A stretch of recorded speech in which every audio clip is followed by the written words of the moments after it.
Bonjour, c'est Marie-Christine. Bienvenue dans cette vidéo de développement personnel.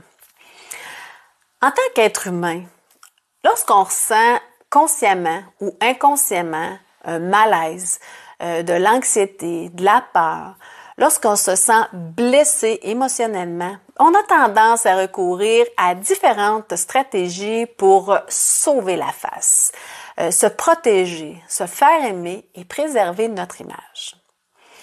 Parmi ces stratégies, on utilise ce que la psychologie désigne comme des masques. Le psychanalyste Carl Gustav Jung, quant à lui, les désigne sous le nom de persona. Dans les prochaines minutes, on va explorer ensemble c'est quoi un masque, pourquoi ces masques nous empêchent d'être nous-mêmes et comment les reconnaître. C'est quoi un masque? Bien, comme je viens de le mentionner, le psychanalyste Carl Gustav Jung désigne les masques sous le nom de persona. Le mot persona provient du verbe latin personare, personare, parler à travers, qui signifie une personne fictive, imaginaire, stéréotypée. À l'origine, le mot persona était utilisé pour signifier le masque que portaient les acteurs de théâtre romains.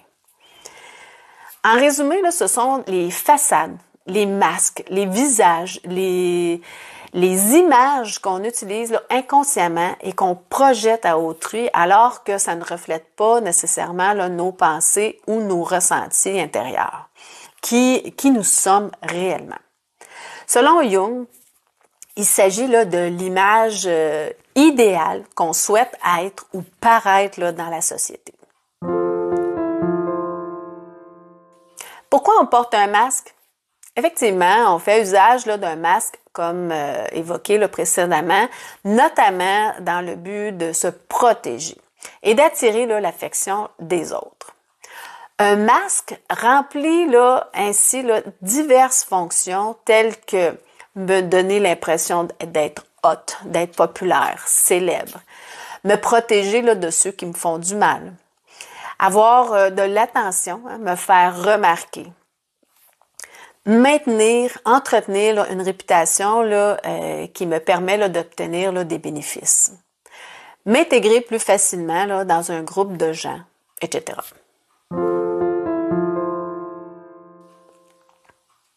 Comment reconnaître nos masques?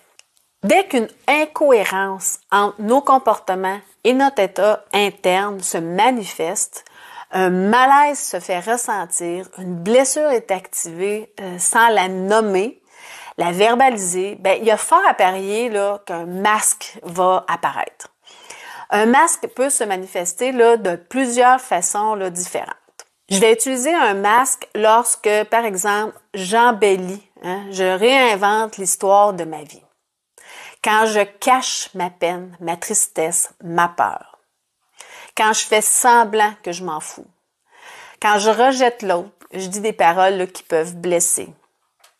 Quand j'amplifie une émotion ou un symptôme physique, etc.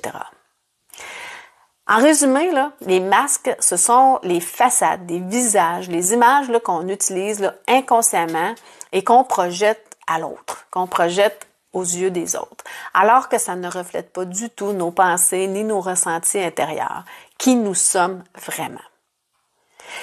Il y a plusieurs motivations qui nous conduisent instinctivement, inconsciemment, de manière inconsciente, à recourir à ce qu'on appelle un masque.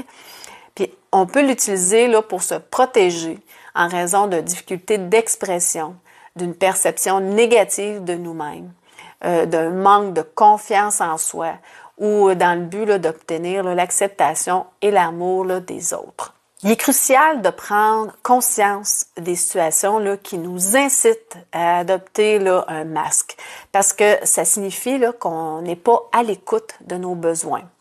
En effet, lorsque nos besoins ne sont pas satisfaits, ça a un impact significatif sur notre bien-être intérieur, notre bonheur, notre santé physique et psychologique. Ainsi, évidemment, sur nos relations avec nous-mêmes et avec les autres aussi.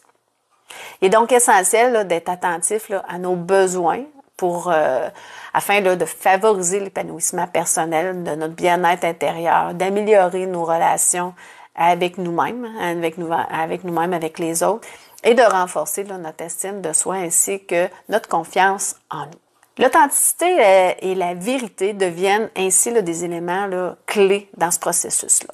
Je t'invite là, à découvrir là, les différents cahiers d'exercices et programmes là, offerts là, dans ma boutique en ligne pour justement là, te fournir les outils et l'accompagnement là, nécessaires là, pour, entre autres, une meilleure gestion des émotions, apprendre à te connaître et tout. Si tu as aimé cette vidéo et qu'elle t'a été utile, je t'invite à la partager avec des personnes de ton entourage et à t'abonner à ma chaîne là, pour plus de contenu en développement personnel. Si tu as des questions ou si tu souhaites là, en savoir plus sur un sujet particulier, laisse un commentaire là, sous la vidéo ou visite mon site au www.seme.ca. Merci de m'avoir rejoint là, sur cette chaîne et à la prochaine.